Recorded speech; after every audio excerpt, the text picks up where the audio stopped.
Bonjour à tous et à toutes, chers adhérents de BHC. Nous voyons quelque chose de très intéressant. Dans la Tfila, nous disons Alanissim dans Hanouka, et dans ce Alanissim, nous ne rappelons que le miracle de la guerre, que nous avons gagné la guerre, bien que nous étions très peu nombreux et que les Grecs étaient des millions.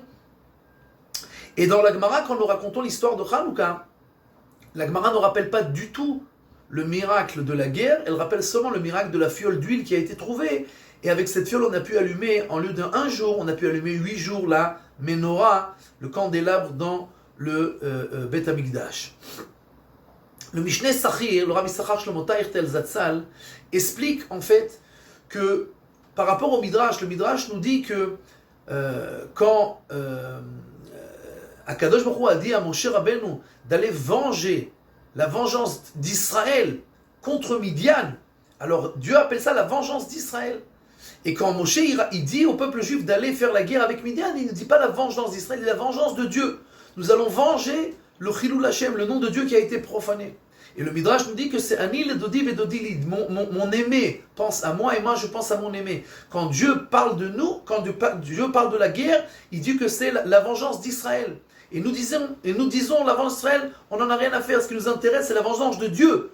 Nous pensons à toi, à Kadosh Baruch Hu. De la même manière, le Bnei Yissaschar nous dit que à Pessah, Akadosh Baruch Hu a appelé la fête Chag HaMatzot. C'est quoi Chag HaMatzot? C'est le pain azim, le pain qui n'a pas gonflé. Pourquoi? Dieu nous rappelle que nous sommes sortis dans le désert, Be'eretz lo zroa, on est parti dans un endroit où il n'y avait rien à manger et on n'a rien pris avec nous, même le pain, on n'a pas eu le temps de le faire gonfler et pourtant on a pris la route avec Akadosh Baruch Hu. Mais nous appelons ça Chag HaPesach.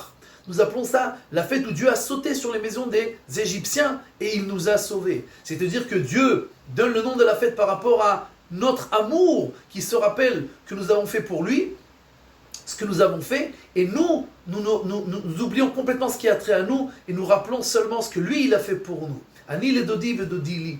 Et donc de la même manière, dans Hanouka, le Mishneh Sachir nous explique que à Hanouka, pendant la prière, nous disions Alanissim sur la guerre.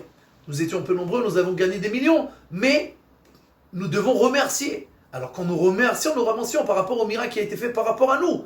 Mais quand nous racontons l'histoire dans la Gemara, ce qui nous intéresse, c'est pas le fait qu'on a été sauvé. Le fait d'être sauvé physiquement, c'est très sympa, mais ça c'est bien pour dire merci. Mais pour raconter c'est quoi l'essentiel du miracle, alors pour nous l'essentiel du miracle c'est la fiole d'huile, c'est ce qui a trait à Kadosh Baruch Hu, c'est ce qui a trait à la Shrina, c'est ce qui a trait au fait que Dieu se dévoile en nous et proche de nous. Et donc rappelons-nous tout le temps que Dieu nous aime et se rappelle tout le temps de ce qui a trait à nos mérites. Et nous devons tout le temps oublier notre personnalité pour nous annuler à notre Dieu et faire tout ce qui a trait à sa volonté.